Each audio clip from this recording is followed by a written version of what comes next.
सिमडेगा जिला ई beat policing के तहत रक्षक ऐप लॉन्च किया गया है। समाहरणालय स्थित एसपी कार्यालय में एसपी सौरभ कुमार ने ई बीट पुलिसिंग के तहत रक्षक ऐप लॉन्च किया है। मौके पर एसपी सौरभ कुमार ने बताया कि ई बीट पुलिसिंग के तहत विभागीय स्तर पर झारखंड में सिमडेगा पहला जिला है जहां पर रक्षक ऐप लॉन्च किया गया है। ई बीट पुलिसिंग के जरिए शहरी व ग्रामीण इलाकों में प्रमुख संस्थान प्रतिष्ठान के अलावे वैसे स्थल जहां क्राइम की संभावना बनी रहती है वहां पर रक्षक ऐप का क्यूआर कोड लगाया जाएगा। गश्ती में जो भी पुलिस के जवान शामिल होंगे उनको उक्त स्थल पर जाकर रक्षक ऐप को स्कैन करना पड़ेगा। एसपी ने बताया कि इससे पुलिस की गतिविधि और बढ़ेगी। पुलिस की गतिविधि बढ़ेगी तो निश्चित रूप से आम नागरिकों को सुरक्षा के दृष्टिकोण से फायदा होगा। एसपी सौरभ कुमार ने कहा कि रक्षक ऐप का क्यूआर कोड लगाने के लिए जिले के सरकारी गैर सरकारी संस्था के अलावा विभिन्न प्रकार के स्थलों का चयन किया गया है। एसपी सौरभ कुमार ने यह भी कहा कि आने वाले दिनों में रक्षक ऐप को और वृहत रूप दिया जाएगा। ऐप के माध्यम से जिले में क्राइम कंट्रोल में पुलिस को मदद मिलेगी।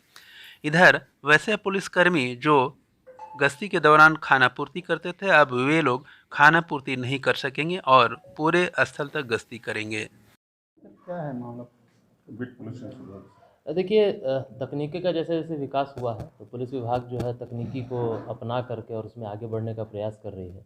इसी को लेकर के पुलिस महानिदेशक महोदय के निर्देशन में यह पुलिस मुख्यालय द्वारा जो है यह एक एप्लीकेशन डेवलप कराया गया है जो रक्षक जिसका नाम है।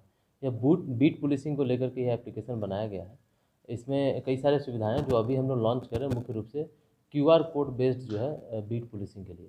इसका मुख्य प्रयोजन या इसका कार्य प्रणाली यह होगा कि हम लोग कई स्थान जो हमारे लिए चाहे तो वो अपराध के दृष्टिकोण से महत्वपूर्ण है या फिर वैसे स्थान जहाँ पे एक्सीडेंट्स भी काफ़ी होते हैं उन सभी स्थानों को हम लोग चिन्हित करेंगे और वहाँ पे हम लोग क्यूआर कोड वहाँ पे लगाएंगे।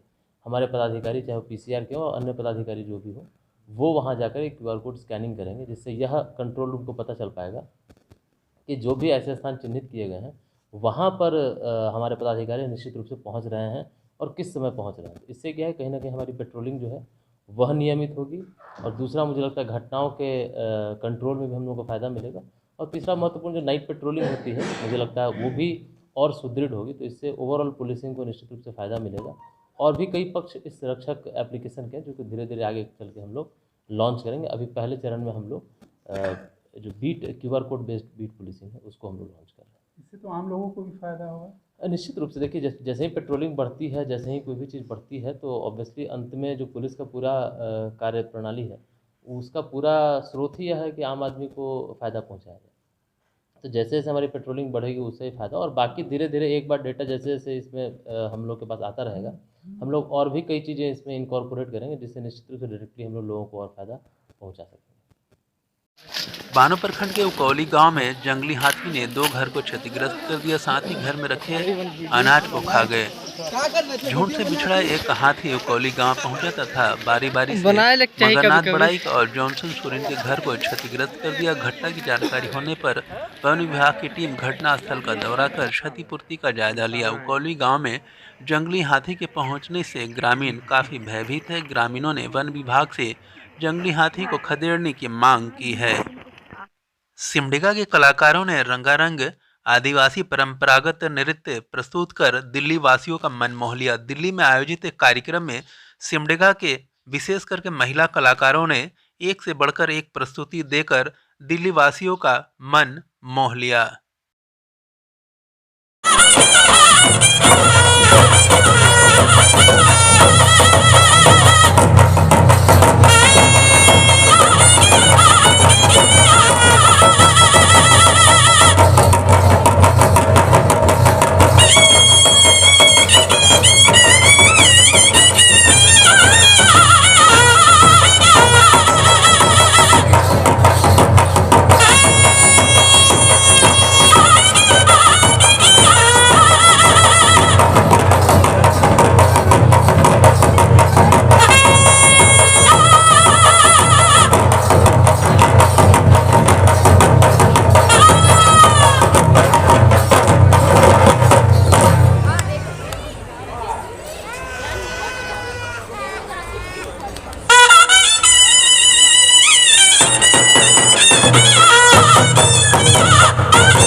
उपायुक्त आर रोनिटा और एसपी सौरभ कुमार की अध्यक्षता में सड़क सुरक्षा एवं विधि व्यवस्था से संबंधित बैठक समाहरणालय में हुई।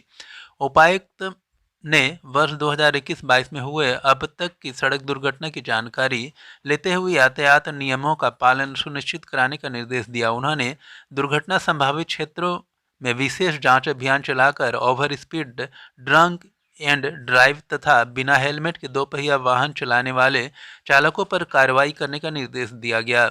जिला परिवहन पदाधिकारी ओम प्रकाश यादव ने वर्ष 2021 में हुए सड़क दुर्घटनाओं व अन्य दुर्घटनाओं में होने वाले मौतों का तुलनात्मक आंकड़ा प्रस्तुत किया।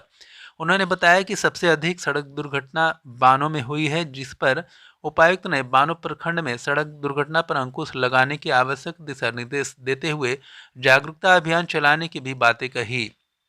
उपायुक्त ने सड़क किनारे की झाड़ियों को कटाई करने का निर्देश दिया। उपायुक्त ने कारा मंडल की विधि व्यवस्था की समीक्षा कर आवश्यक दिशा निर्देश भी दिए। कोलिबिरा प्रखंड के लचड़ागर पंचायत अंतर्गत कुंबाकेरा गांव में अखिल भारतीय रौतिया समाज विकास परिषद के तत्वाधान में 3 दिवसीय सामाजिक क्रिकेट प्रतियोगिता का आयोजन किया गया। उद्घाटन मैच कुंबाकेरा और समडेगा के बीच खेला गया, जिसमें कुंबाकेरा की टीम 41 रन से विजयी रही। पहले बल्लेबाजी करते हुए कुंबाकेरा की टीम निर्धारित ओवर में 94 रन बनाई। समडेगा की टीम 43 रन पर ही सिमट गई। मुख्य अतिथि के रूप में लचड़ागर पंचायत के मुखिया जीरेन मड़की उपस्थित थे। कोलिबिरा पुलिस ने अवैध शराब निर्माण और बिक्री के खिलाफ छापामारी अभियान चलाया। थाना प्रभारी प्रभात कुमार के नेतृत्व में पुलिस ने कोंबाकेरा टोंगरी टोली में छापामारी अभियान चलाकर 80 किलो महुआ जावा को जब्त करके उसे नष्ट कर दिया। इधर सदर थाना प्रभारी रवि प्रकाश के नेतृत्व में पुलिस टीम ने खोटी टोली में बृहद पैमाने पर शराब विरोधी अभियान चलाया गया। इस अभियान के दौरान घरों से बड़े पैमाने पर शराब को निकाल कर नष्ट किया गया। वहीं अवैध महुआ जावा को भी भारी मात्रा में घरों से निकाल कर नष्ट किया गया। इतना ही नहीं, पुलिस ने शराब बनाने में उपयोग आने वाले सामान को भी नष्ट कर दिया। साथ ही उक्त धंधे में लिप्त लोगों को कारोबार छोड़ देने की भी चेतावनी दी गई। बानो के हाटिंग होड़े के कोयल नदी के तट पर 3 दिवसीय गौरीशंकर मंदिर उद्घाटन सह अष्ट प्रहरी अखंड हरि कीर्तन संपन्न हुआ। मंदिर का उद्घाटन विधिवत तरीके से फीता काटकर तोरपा विधायक कोची मुंडा और संत उमाकांत जी महाराज ने किया। इससे पूर्व गौरीशंकर मंदिर में विधिवत पूजा अर्चना, गौरीशंकर, नंदी और शिवलिंग की प्राण प्रतिष्ठा कार्यक्रम संपन्न हुआ। समापन के अवसर पर उपस्थित नगर भवन कार्यक्रम में काफी संख्या में लोग शामिल हुए और भजन कीर्तन करते हुए नाचते गाते नजर आए। हाटिंग होड़े गांव में आयोजित इस कार्यक्रम में रामधुनी पर लोग नाच गा रहे थे। अखंड हरि कीर्तन कार्यक्रम में हाटिंग होड़े से मटोली, बांकी, नौमील, हुरदा, बानो, लचड़ागर समेत उड़ीसा की कीर्तन मंडली ने भाग लिया। गौरीशंकर मंदिर में यजमान की भूमिका जितेंद्र ओहदार व पार्वती देवी, अखंड हरि कीर्तन सह तिलक ओहदार, सरिता देवी, पुरोहित के रूप में ब्रजेश मिश्रा, गोवर्धन पति, विकास मिश्रा के अलावे अन्य लोगों ने धार्मिक विधि विधान को संपन्न कराया।